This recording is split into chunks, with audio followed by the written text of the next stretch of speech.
नाना पटोले पर आरोप के बारे में बीजेपी के राष्ट्रीय प्रवक्ता शहजाद पूनावाला ने कहा, जब महावसूली अघाड़ी सरकार में थी तो वे उद्योगपतियों के घरों के नीचे बम रखकर पैसे वसूलते थे।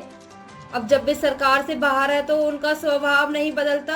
अब उनकी वसूली की लालसा खत्म नहीं हुई। उन्होंने क्रिप्टो करेंसी में भी घोटाला किया। कुछ क्रिप्टो वॉलेट्स थे जिनमें कहा जाता है कि हजारों करोड़ रुपए थे। सवाल यह है कि कुछ लोगों ने इस बड़े खुलासे को प्रमाण के साथ सामने लाया तो नाना पटोले जो इनमें मुख्य भूमिका में है, एक भी शब्द नहीं कह पा रहे। नाना पटोले की चुप्पी का क्या मतलब है? नाना पटोले को आकर सब कुछ स्पष्ट करना चाहिए था। इस पूरे मामले की विस्तृत जांच होनी चाहिए और सच्चाई सामने आनी चाहिए। एमवीए का मतलब केवल मुल्ला वोट बैंक अघाड़ी नहीं है, पर इसका मतलब ये भी बन चुका है महावसूली अघाड़ी। जब सरकार में थे तब उद्योगपतियों के घर के नीचे बम रख के वसूली करते थे। अब सरकार से बाहर निकाल दिए गए तो फितरत तो बदली नहीं। अभी भी वसूली करने की कितनी इनमें तलब है कि क्रिप्टो करेंसी के अंदर भी उन्होंने जाकर घोटाला कर दिया।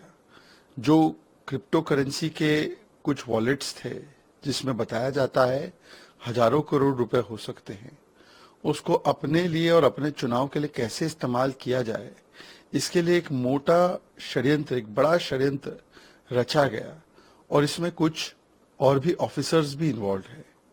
सवाल सिर्फ इतना बनता है कि इतना बड़ा एक्सपोजे प्रमाण के साथ कुछ लोगों ने बाहर लाने का काम किया है, तो इसमें जो मुख्य किरदार में है नाना पटोले, वो एक शब्द नहीं बोल पा रहे। नाना पटोले की चुप्पी का मतलब क्या है? नाना पटोले जी आते और सार्वजनिक पटल पर सारी बातें स्पष्ट कर देते। अभी तक जब मैं बात कर रहा हूं तब तक तो नाना पटोले जी ने कोई प्रतिक्रिया दी नहीं है। इसका मतलब साफ है कि इस पूरे प्रकरण में एक विस्तृत जांच होनी चाहिए और इसमें दूध का दूध पानी का पानी हो जाना चाहिए।